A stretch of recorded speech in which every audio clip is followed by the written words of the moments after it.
Día 21. Cuida tu iglesia. Esfuércense por mantener la unidad del Espíritu mediante el vínculo de la paz. Efesios capítulo 4, versículo 3. Que el amor sea el árbitro de sus vidas, porque entonces la iglesia permanecerá unida en perfecta armonía. Colosenses capítulo 3, versículo 14. Te toca a ti proteger la unidad de tu iglesia. La unidad en la iglesia es tan importante que el Nuevo Testamento presta más atención a ella que al cielo o al infierno. Dios desea intensamente que experimentemos la unidad y la armonía unos con otros. La unidad es el alma de la comunión. Destrúyela y arrancarás el corazón del cuerpo de Cristo. Es la esencia, el núcleo de cómo Dios quiere que experimentemos juntos la vida en su iglesia. Nuestro modelo supremo para la unidad es la Trinidad. Padre, Hijo y Espíritu Santo están completamente unificados como uno solo. Dios mismo es el ejemplo supremo del amor sacrificado, la humilde consideración hacia los demás y la armonía perfecta. Al igual que todo padre, nuestro Padre Celestial se regocija viendo cómo sus hijos se llevan bien entre sí.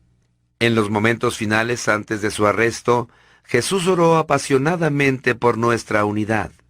Esto era lo que predominaba en su mente durante esas horas de agonía, lo cual demuestra cuán importante es este asunto. Nada en la tierra es más valioso para Dios que su iglesia. Él pagó el precio más alto por ella y quiere que la protejamos sobre todo el daño devastador que causan la división, el conflicto y la falta de armonía. Si formas parte de la familia de Dios, es tu responsabilidad proteger la unidad en el lugar donde te congregas. Jesucristo te encomendó a hacer todo lo que esté a tu alcance para conservar la unidad, proteger la comunión y promover la armonía en la familia de su iglesia y entre todos los creyentes. La Biblia indica: esfuércense por mantener la unidad del Espíritu en el vínculo de la paz. ¿Cómo podemos hacerlo? La palabra de Dios nos da consejos prácticos. Enfoquémonos en lo que tenemos en común, no en las diferencias. Pablo nos dice: esforcémonos por promover todo lo que conduzca a la paz y a la mutua edificación. Como creyentes, compartimos un Señor, un cuerpo, un propósito, un Padre, un Espíritu, una esperanza, una fe, un bautismo y un amor. Compartimos la misma salvación, la misma vida y el mismo futuro. Factores mucho más relevantes que cualquier diferencia que podríamos enumerar. Estos son los asuntos en los que debemos enfocarnos, no en nuestras diferencias personales. Debemos recordar que fue Dios quien nos escogió para darnos personalidades, trasfondos, razas y preferencias diferentes, de modo que podamos valorar y disfrutar esas diferencias, no meramente tolerarlas. Dios quiere unidad, no uniformidad, y por causa de la unidad nunca debemos permitir que las diferencias nos dividan. Debemos permanecer concentrados en lo que más importa: aprender a amarnos como Cristo nos amó y cumplir los 5 propósitos de Dios para cada uno de nosotros y su iglesia.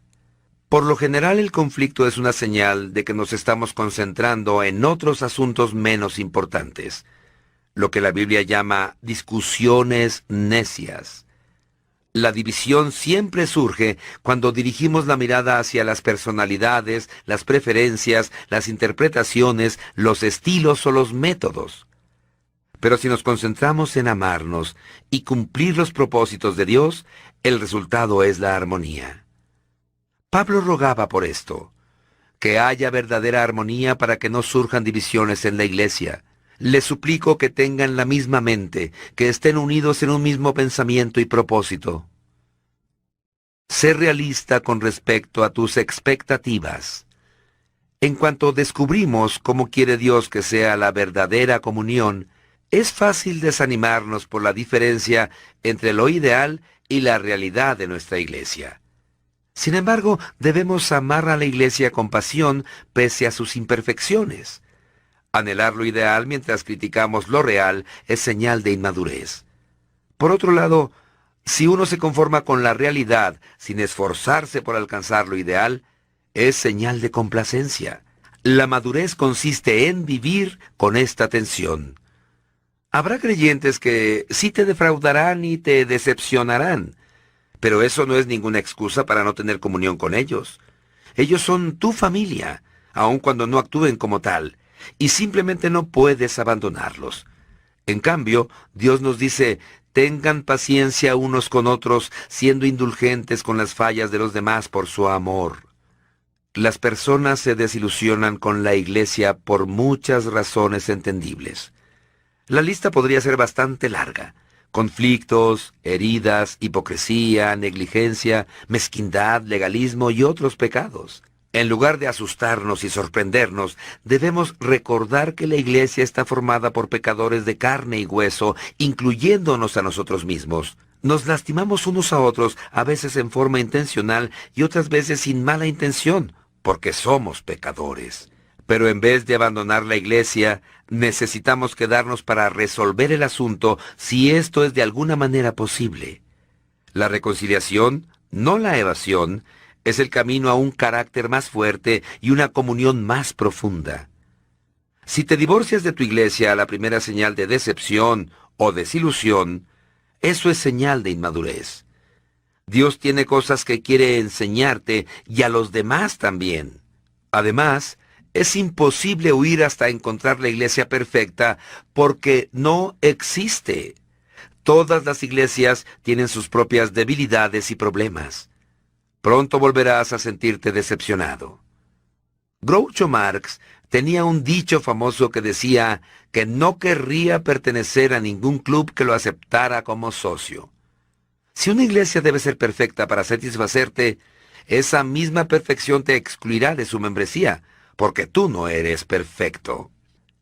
Dietrich Bonhoeffer, el pastor alemán que fue martirizado por resistirse a los nazis, escribió Vida en Comunidad, un libro clásico sobre la comunión. En su obra sugiere que la desilusión con nuestra iglesia local es algo bueno porque destruye nuestras falsas expectativas de la perfección. Cuanto más pronto dejamos la ilusión de que una iglesia debe ser perfecta para amarla, más pronto dejaremos de fingir y empezaremos a admitir que todos somos imperfectos y necesitamos de la gracia de Dios. Este es el comienzo de la verdadera comunidad. Todas las iglesias podrían poner un letrero que diga: no es necesario que se presente ninguna persona perfecta. Este lugar es solamente para los que admiten que son pecadores, necesitan de la gracia divina y quieren crecer. Bonhoeffer señaló: aquel que ama más su sueño de una comunidad cristiana que a la comunidad en sí misma se convierte en destructor de toda ella. Si no damos gracias diariamente por la fraternidad cristiana en la que nos desenvolvemos, aun cuando no tengamos una gran experiencia, no descubriremos riquezas, sino mucha debilidad, una fe vacilante y dificultades. Si en lugar de ello nunca hacemos otra cosa que quejarnos ante Dios por ser todo tan miserable, tan mezquino, tan poco de acuerdo con lo que hemos esperado, entonces le impedimos a Dios hacer crecer nuestra comunidad de acuerdo con la medida y riqueza que nos espera a todos en Jesucristo. Decídete a animar más que a criticar. Siempre es más fácil eludir el compromiso y hacerse a un lado para disparar dardos contra los que trabajan que participar y hacer una contribución. Dios nos advierte una y otra vez que no debemos criticarnos, compararnos, ni juzgarnos unos a otros. Cuando criticas lo que otro creyente está haciendo con fe y convicción sincera, interfieres en los asuntos de Dios. ¿Qué derecho tienes de criticar a los siervos de otro? Solo su Señor puede decidir si estará haciendo lo correcto. Pablo agrega que no debemos juzgar o despreciar a otros creyentes cuyas convicciones son diferentes a las nuestras. ¿Por qué criticas las acciones de tu hermano? ¿Por qué intentas empequeñecerlo? Todos seremos juzgados un día, no por las normas de otros, ni siquiera por las nuestras, sino por el juicio de Dios. Cuando juzgo a otro creyente, pasan 4 cosas al instante. Pierdo mi comunión con Dios, saco a relucir mi propio orgullo e inseguridad, me coloco bajo el juicio de Dios y daño la comunión de la iglesia. Un espíritu de censura es un vicio costoso. La Biblia llama a Satanás el acusador de nuestros hermanos. El trabajo del diablo consiste en culpar, quejarse y criticar a los miembros de la familia de Dios. Todo el tiempo que pasamos haciendo lo mismo es porque hemos sido embaucados y estamos haciendo el trabajo de Satanás. Recuerda que los otros cristianos, no importa cuánto discrepes con ellos, no son el verdadero enemigo. Todo el tiempo que pasamos comparando o criticando a los otros hermanos debería ser utilizado para construir la unidad de nuestra comunidad. La Escritura dice: pongámonos de acuerdo en usar toda nuestra energía para llevarnos bien entre nosotros. Ayuden a los demás con palabras alentadoras, no los derrumben con la crítica. Niégate a escuchar chismes. Chismear es divulgar una información cuando uno no es parte del problema ni de la solución. Tú sabes que chismear está mal, pero tampoco debes escuchar si quieres proteger tu iglesia. Escuchar los chismes es como aceptar algo robado, y te convierte también en culpable del delito. Cuando alguien empiece a contarte un chisme, ten el valor de decirle: hágame el favor de parar, no necesito saber eso. ¿Ha hablado usted directamente con esa persona? Las personas que te cuentan chismes también rumorean acerca de ti. No se puede confiar en ellas. Si le prestas atención a los chismes, Dios te llama alborotador. Los alborotadores escuchan a los alborotadores. Estos son los que dividen las iglesias pensando solo en ellos mismos. Es triste que en el rebaño de Dios las heridas más grandes generalmente provengan de las otras ovejas y no de los lobos. Pablo advirtió acerca de los cristianos caníbales que se devoran unos a otros y destruyen la comunión. La Biblia dice que esta clase de alborotadores debe ser evitada porque el chismoso revela los secretos, por lo tanto, no te asocies con el charlatán.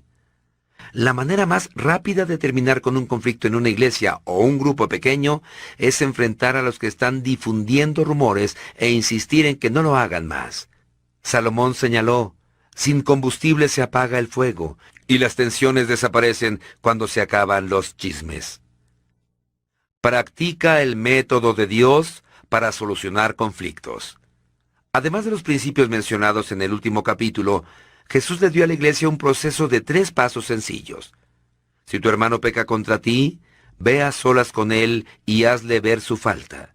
Si te hace caso, has ganado a tu hermano. Pero si no, lleva contigo a 1 o 2 más para que todo asunto se resuelva mediante el testimonio de 2 o 3 testigos. Si se niega a hacerles caso a ellos, díselo a la iglesia.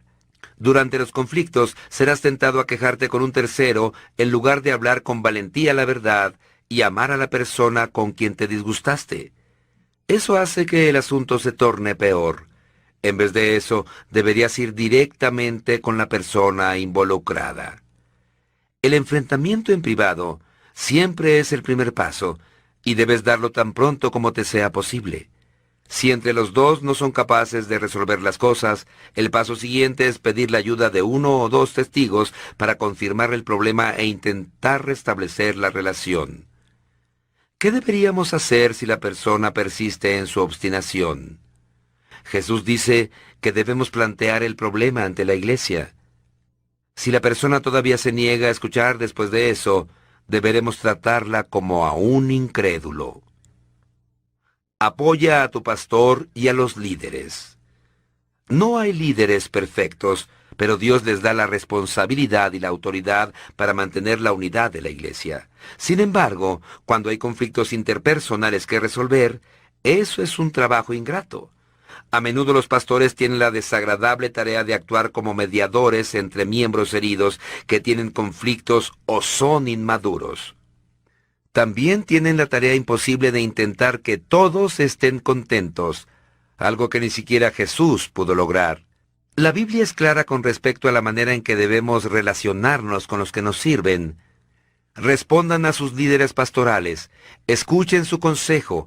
Ellos están alertas a la condición de sus vidas y obran bajo la supervisión estricta de Dios. Contribuyan al gozo de su liderazgo. Un día los pastores estarán delante de Dios y rendirán cuentas de cuán bien velaron por ti. Ellos cuidan de ustedes como quienes tienen que rendir cuentas. Pero tú también eres responsable. Del mismo modo tendrás que rendirle cuentas a Dios por cuán bien los seguiste a ellos.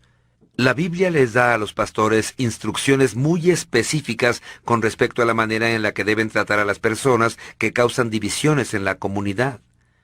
Ellos deben evitar las discusiones, enseñar con delicadeza a los que se oponen mientras oran para que cambien, advertir a los contenciosos, rogar porque haya armonía y unidad, reprender a los que son irrespetuosos con los líderes y destituir a los que causan divisiones en la iglesia si hacen caso omiso de 2 amonestaciones. Protegemos la comunión cuando honramos a los que nos sirven por medio del liderazgo.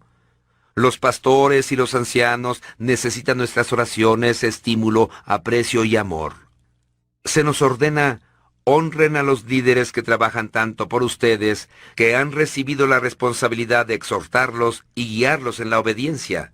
Cólmenlos de aprecio y amor. Te desafío a aceptar tu responsabilidad de proteger y promover la unidad en tu iglesia. Pon todo tu esfuerzo para lograrlo y así agradarás a Dios. No siempre será fácil.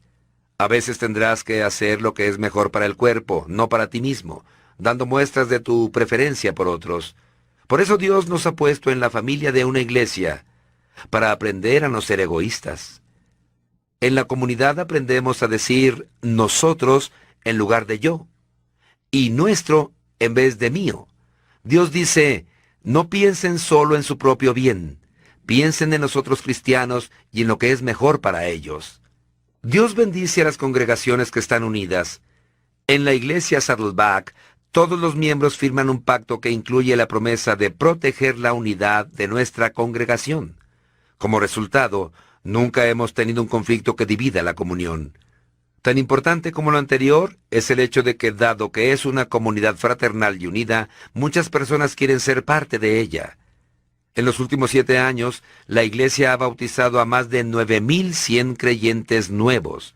Cuando Dios tiene un puñado de creyentes bebés que quiere dar a luz, busca la iglesia incubadora más cálida que pueda encontrar. ¿Qué estás haciendo particularmente para hacer que la familia de tu iglesia sea más cálida y fraternal? Hay muchas personas en tu comunidad en busca de amor y un hogar donde sean aceptadas.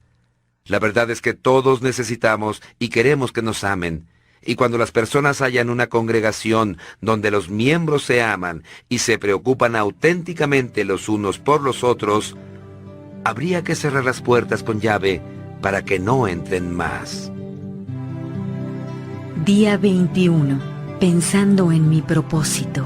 Punto de reflexión: es mi responsabilidad proteger la unidad de mi iglesia. Versículo para recordar: esforcémonos por promover todo lo que conduzca a la paz y a la mutua edificación. Romanos capítulo 14, versículo 19. Pregunta para considerar: ¿qué estoy haciendo particularmente para proteger la unidad de la familia de mi iglesia?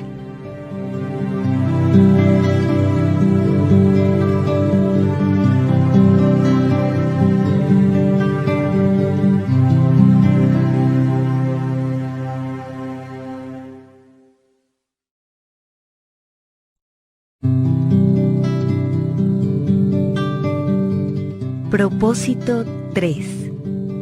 Fuiste creado para ser como Cristo. Vivan en unión vital con Él, enraizados en Él, y nútranse de Él. Mantengan un ritmo de crecimiento en el Señor, y fortalézcanse y vigorícense en la verdad. Colosenses capítulo 2, versículos 6 y 7.